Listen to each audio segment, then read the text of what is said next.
Innalillahi wa inna ilaihi rajiun. Semoga dosa-dosa almarhum Muhammad Yusuf Hussein semoga diampuni, diterima segala amal ibadahnya, dan ditempatkan dalam surga nia yang penuh keberkahan. Amin. Beliau adalah orang yang tulus dan berhati mulia.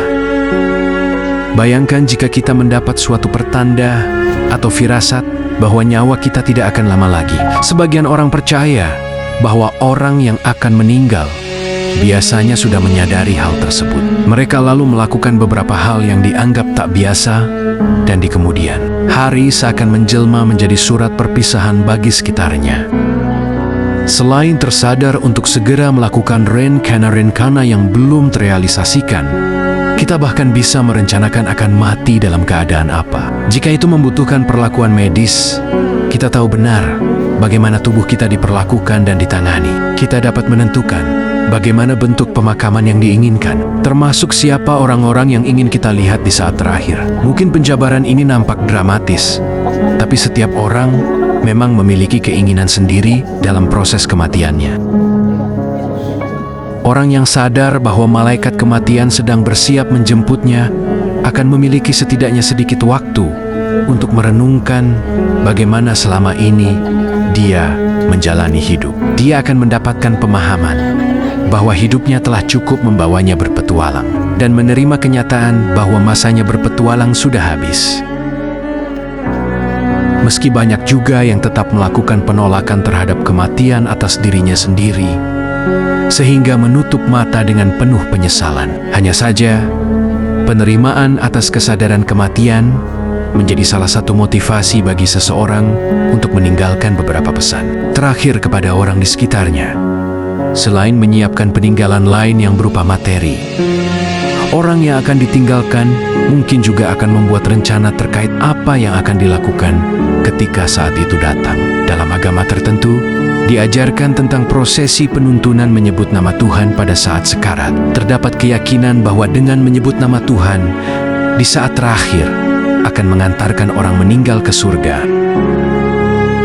Meski kedengaran sederhana, tak semua orang mampu melakukannya, sehingga disitulah pentingnya orang yang mendampingi saat menjelang kematian untuk menuntunnya. Bagaimanapun, kematian tidak hanya menyangkut diri sendiri, tapi juga segala hal yang berkaitan dengan individu tersebut. Selepas ditinggalkan, masa berduka dimulai. Duka cita mungkin akan menjadi tidak sederhana, meski seringkali dianggap hanya sebuah bentuk pernyataan emosi. Orang yang ditinggalkan merasakan rindu kepada yang telah meninggal dan berharap mereka akan hadir kembali. Benda atau tempo-tempo tertentu barangkali akan mengingatkan kepada orang yang meninggal dan merasa sedih, lalu menangis. Kesunyian muncul seiring dengan kekhawatiran bahwa rasa kehilangan bertahan seumur hidup. Duka cita adalah kelumpuhan emosional, tidak percaya, kecemasan akan berpisah, putus asa, sedih, dan kesepian menyertai di saat kita kehilangan orang yang kita cintai.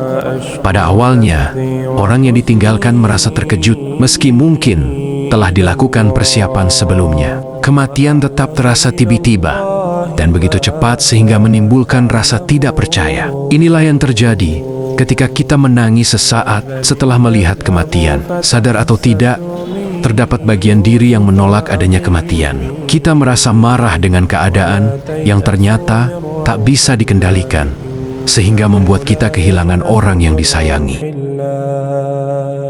Innahu la yai'asu min rauhillahi illa al-qawmul kafirun. فلما دخلوا عليه قالوا يا أيها العزيز مسنا وأهلنا الضر وجئنا ببضاعة